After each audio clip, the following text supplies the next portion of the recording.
Good morning, 5th class. Now we start chapter 4, The Land of Dense Forest. अब इस chapter के name से ही आपको पता लग रहा है the land of dense forest. Dense का मतलब क्या होता है? घना. और फॉरेस्ट का मतलब जंगल. लैंड मीन्स भूमि, एक एरिया, घने जंगलों वाला एरिया. उस लैंड के बारे में हमने पढ़ना है. ये कहाँ पे पाए जाते हैं, कौन से एरिया में. ठीक है, ये देखो chapter. Area with in about 10 degree of the equator are generally covered with dense forest called rain forest. Rain forest और एवरग्रीन फॉरेस्ट भी जिसे हम कहते हैं. एवरग्रीन फॉरेस्ट जहाँ पे ट्रीज अपनी पत्तियाँ पूरा का पूरा साल वो ग्रीन रहती हैं, इसीलिए उसे हम क्या कहते हैं? Evergreen forest. अब ये कहाँ पाए जाते हैं? जो हम ये चैप्टर रीड करने लगे हैं, डेंस फॉरेस्ट, ये घने जंगल कहाँ पाए जाते हैं? वो कहते हैं कि वो कहाँ पे पाए जाते हैं. This region is a wide range of tree and animals. The forest are so dense that sunlight and air can not penetrate through the trees and bushes. अब एरिया है इनका. The largest equatorial forest are found in the Amazon river basin of South America and Congo basin of Africa and in islands of Indonesia and Malaysia of Southeast Asia. In areas में ये जो dense forest है वो पाए जाते हैं. लेकिन आज हम आपको सिर्फ और सिर्फ कौन सा एरिया आज पढ़ेंगे हम? The democratic republic of Congo. ये कोंगो बेसिन वाला अफ्रीका का जो एरिया है हम वो रीड करने वाले हैं. ठीक है, अब मैं आपको उसके लिए मैप दिखाती हूँ. ये एरिया है हमारा अफ्रीका कॉन्टिनेंट में. कॉन्टिनेंट आपने पढ़े हैं ना, हमारे जो 7 कॉन्टिनेंट है, north America, south America, Africa, Asia, Europe, Australia और ये एंटार्क्टिका. ये जो हमारा अफ्रीका कॉन्टिनेंट है, इस एरिया में है हमारा ये the democratic republic of Congo. Equatorial region. Equatorial region इसे हम क्यों कहते हैं कि आपने पढ़ा है कि इक्वेटर, ये देखो इक्वेटर, लैटिट्यूड हमारा 0 डिग्री पे है. ये इक्वेटर की जो इमेजिनरी लाइन है, ये 2 कॉन्टिनेंट्स को, साउथ अमेरिका और ये अफ्रीका को, बिल्कुल सेंटर से काट के जा रही है ना. सबको दिखाई दे रहा है ना. तो ये सेंटर में जो हमारा ये वाला पार्ट है, यहाँ पे ये है हमारा कौन सा? The democratic republic of Congo. Congo इसका नाम है, रिवर है वहाँ पे, कॉन्गो रिवर के नाम से है. ये जो कॉन्गो रिवर का नाम है, उसीलिए इसे हम कहते हैं democratic republic of Congo. Republic means एक एरिया, एक स्टेट जिसे बोल सकते हैं. ठीक है, तो अब ये बना कब था? ये देखो, May 17, 1997, the African country of Zaire became known as the Democratic Republic of Congo. जायरे जो है ना अफ्रीका में, यहाँ पे इसी एरिया में एक बहुत बड़ा सिटी है.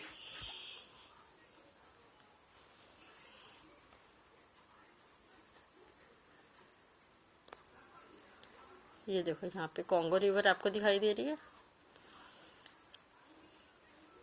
ठीक है, कॉन्गो रिवर बेसिन क्या होता है? जो एरिया किसी भी रिवर के द्वारा या उसके ट्राइब्यूटरी के द्वारा वाटर्ड होता है या ड्रेन्ड होता है, जिसको वहाँ से पानी मिलता है, तो वो होता है हमारा बेसिन. ठीक है, तो यहाँ पे हमारे जो फॉरेस्ट, जो डेंस फॉरेस्ट पाए जाते हैं. ठीक है, ये देखो क्लियर.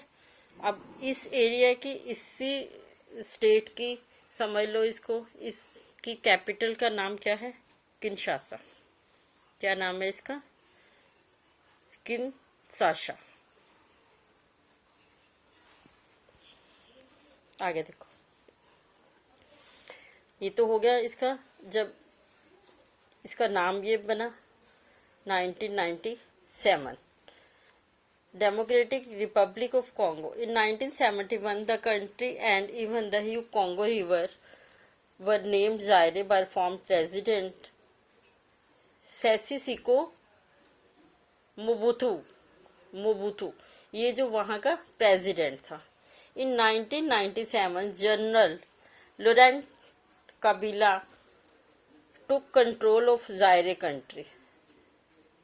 ठीक है, इस एरिया में जो जायरे नाम का बहुत बड़ा हमारा कंट्री था, उसके ऊपर उन्होंने क्या कर लिया, देखो टुक नेम, उसका नेम उन्होंने कर दिया, कंट्रोल कर लिया उन्होंने, took control of Zaire country and return it to the name of democratic republic of Congo.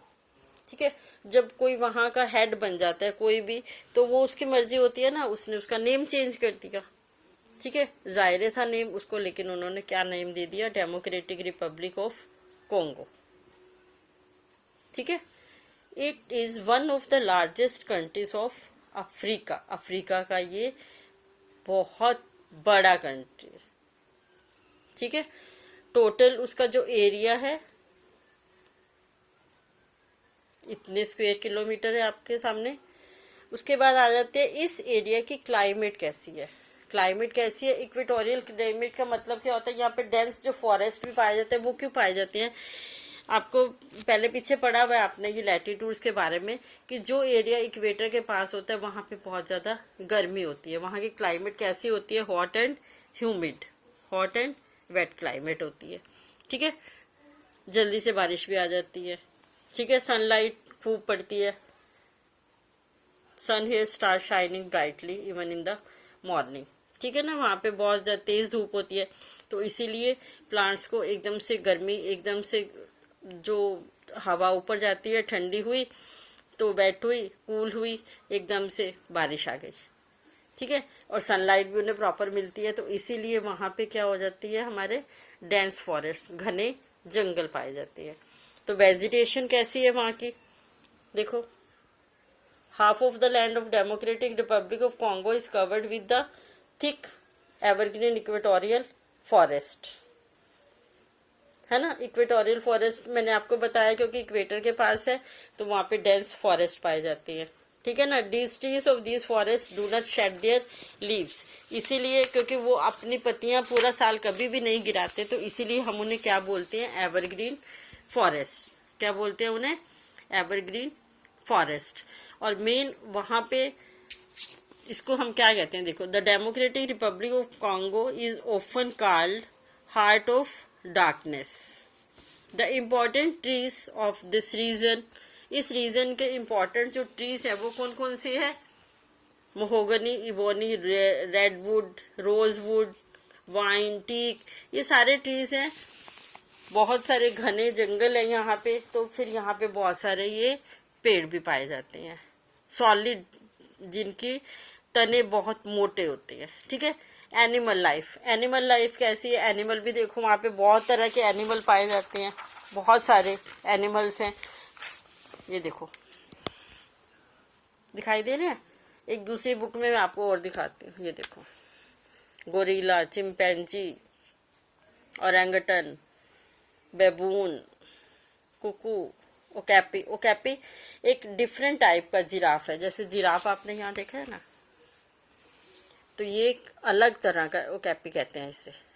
ठीक है, एलिफेंट्स और अलग अलग फ्लेमिंगो, हेरन, ये सारे हमारे बर्ड्स भी हैं बहुत सारे। ठीक है, ये है हमारी सारी एनिमल लाइफ जो अलग अलग तरह के, और इस एरिया को हम वर्ल्ड का नेचुरल जू के नाम से भी जानते हैं, क्योंकि घने जंगल हैं, घने जंगल होंगे तो वहाँ पे ऑटोमेटिकली आपको पता है कि वहाँ पे जो वाइल्ड लाइफ है वो अच्छी होगी। जहाँ पे जंगल होंगे, जंगलों में रहते हैं ना वाइल्ड एनिमल, तो वहाँ पे नेचुरल, इसीलिए उसे हम क्या कहते हैं, नेचुरल जू। ठीक है, और उसके बाद है वे ऑफ लिविंग, वहाँ पे रहने का लोगों का कैसा है, स्टाइल क्या है। अभी आपको मैंने बताया कि ये जो एरिया है हमारा इक्वेटोरियल है, इक्वेटर के कारण गर्मी बहुत होती है, तो लोग कैसे कपड़े पहनते हैं अपने, कॉटन के पहनेंगे ना, लूज कपड़े पहनते हैं। और वहाँ के जो लोग हैं वो कैसे हैं, उनका डार्क कंप्लेक्शन है और उनके कर्ली हेयर होते हैं। ठीक है, और उन्हें हम उस ट्राइब को, क्योंकि एरिया हमारा रिमोट एरिया अलग से है ना, तो वहाँ के जो ट्राइबल हैं तो उनको हम क्या बोलते हैं, पाइगमीज, क्या बोलते हैं? Pygmies. These pygmies are also called the negroes. Negroes होते हैं ना जो, ठीक है। और ये इनकी खासियत क्या है? ये एक परफेक्ट हंटर्स होते हैं, एक्सेलेंट, जिनका निशाना बिल्कुल भी हटता नहीं है। और ये किन किन एनिमल्स को वो करते हैं, शिकार करते हैं? किस किस का? एंटीलोप्स, बफेलोज का, एलिफेंट्स का, मोंकीज का, ठीक है। इन सब का ये शिकार करते हैं। समझ आ रहा है बच्चे सारों को? ठीक है। और इनके क्या है? Respect forest and perform many ceremonies to maintain friendly relation with the natural worlds. ये जो जंगलों में ही रहते हैं ना, क्योंकि इन्हें लगता है कि हमारा जो खाना पीना हर चीज जंगल से मिलती है हमें, तो ये उसके साथ बहुत ही फ्रेंडली रहते हैं, उसको कभी भी हार्म नहीं पहुंचाते फॉरेस्ट को। क्लियर? और ये जो ट्राइब मैंने अभी आपको बताई पाइगमीज, इसके अलावा जो और लोग रहते हैं डेमोक्रेटिक रिपब्लिक ऑफ कॉन्गो, इस एरिया के जो और लोग हैं दूसरे पार्ट्स में रहते हैं, उन्हें हम क्या कहते हैं? बैंथूस। और वहाँ की लैंग्वेज भी क्या है हमारी? बंटू, बंटू लैंग्वेज। इसके अलावा भी वहाँ पे कितनी लैंग्वेज बोली जाती हैं? 200 लैंग्वेजेस बोली जाती हैं। और फ्रेंच जो है वो उनकी ऑफिशियल लैंग्वेज है, ठीक है। लोग बैम्बू हैट भी उसको बना के भी रहते हैं, कुछ लोग ब्रिक्स की, मड की, इस तरह से अलग अलग तरह से अपने घर बनाते हैं, ठीक है। उनके अपने ट्रेडिशनल डांसेस होते हैं, अपनी जो सेरेमनीज होती हैं, कल्चरल जो उनके प्रोग्राम्स होते हैं, वो उस तरह से अपना डांस और म्यूज़िक वो उसके बहुत ज़्यादा शौकीन होते हैं। वो टाइम टू टाइम अपने ये एक्टिविटीज़ परफॉर्म करते रहते हैं, ठीक है। अब आ जाते हैं, जैसे हर देश का एक फ्लैग होता है, जैसे हमारे कंट्री का भी फ्लैग है ना, ट्राई कलर का फ्लैग है ना हमारा। तो इसी तरह से इनका जो है वो फ्लैग कैसा बना हुआ है, ये देखो, ग्रीन फ्लैग है, इसमें येलो डाइस, इसके ऊपर एक आदमी की ये बाजू बनी हुई है, ये बाजू, इसने हाथ में क्या पकड़ी हुई है? मशाल, जलती हुई मशाल पकड़ी हुई है। ये इनका फ्लैग का लोगो है, ठीक है। और मेन यहाँ पे ऑक्यूपेशंस उनके कौन कौन से हैं? देखो, फार्मिंग तो करते ही हैं, फिशिंग भी है, माइनिंग है, ये सारे इनके ऑक्यूपेशंस हैं। और मेन जो क्रॉप्स हैं, मेज, कसावा, येम, राइस, उसके बाद फ्रूट्स है, कॉटन है, कॉफ़ी है, टी है, ये अलग अलग तरह के फ्रूट्स हैं, ये सारी इनकी वहाँ पे क्या होती हैं? फार्मिंग होती है, कल्टीवेशन होती है। नेचुरल रिसोर्सेज, नेचुरल रिसोर्सेज वहाँ पे बहुत सारे पाए जाते हैं, जैसे गोल्ड है, ठीक है, डायमंड्स है, सिल्वर है, इस तरह से ये सारे के सारे, यूरेनियम है, ये सारे हमारे क्या हैं? वहाँ के मिनरल्स हैं, नेचुरल रिसोर्सेज जो उन्हें वहाँ पे मिलते हैं। Mining is also an important industry in this country. और उसके बाद वो कहते हैं 48% ऑफ लैंड जो है वो डेमोक्रेटिक रिपब्लिक की किससे कवर्ड है? फॉरेस्ट से। बाकी की लैंड उन्होंने क्लीन कर ली है, किसके लिए? फार्मिंग के लिए। और अभी भी 48% जो लैंड है वो सारी फॉरेस्ट से कवर है, ठीक है। ये सारी क्रॉप्स आपको ऊपर भी बताई है, ये सारी क्रॉप्स वहाँ पे होती हैं, ठीक है। रबड़ है, ग्राउंडनट्स हैं, कॉटन है, कोको है, टी है, कॉफ़ी है। क्लियर? उसके बाद आ जाता है हमारा water. Water is another important natural resource. Water जो है हमारा एक अनदर रिसोर्स है in the democratic republic of Congo. No country is richer than the democratic republic of Congo in its water resources. कोई भी कंट्री इस country के मुकाबले में रिच नहीं है, किसके लिए? वाटर रिसोर्सेज के लिए।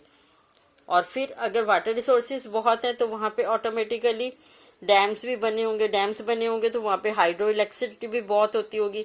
तो इसीलिए वो अपनी जो hydro electricity which is exported to the neighbouring countries, अपने जो पास वाले ये सारे जो कंट्रीज हैं उनको बिजली सप्लाई करते हैं। क्लियर? उसके बाद है transport and communication. Transport system of the country is less develop because of the dense forest. Transportation ज़्यादा डेवलप नहीं है क्योंकि वहाँ पे घने जंगल हैं, ठीक है। इस रीजन से ट्रांसपोर्टेशन जो है इतना इम्प्रूव नहीं हो पाया। और उसके बाद क्या है हमारा जो system of democratic republic of Congo, the most important means of transport of the democratic republic of Congo is water transport. क्योंकि अगर वाटर के मामले में वो वाटर रिसोर्सेज उनका सबसे ज़्यादा है, तो इट मीन्स कि उनका फिर ट्रांसपोर्टेशन भी वाटर से ही होता होगा ना, ज़्यादा आना जाना, ठीक है ना, clear. The river Congo is the 5th longest river in the world, 5th number पे, मीन्स 5वीं वर्ल्ड की सबसे बड़ी नदी है। And the 2nd longest in Africa after the river Nile, Africa की सबसे बड़ी नदी है नाइल, और 2nd नंबर पे कौन सी है, कॉन्गो, ठीक है।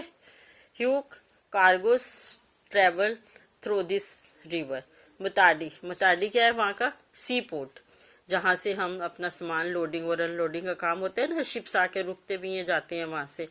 Kinshasa largest city and the capital of this area, democratic republic of Congo, ठीक है। ये मेन उसका एयरपोर्ट है, क्लियर बेटा, ओके बेटा, थैंक यू।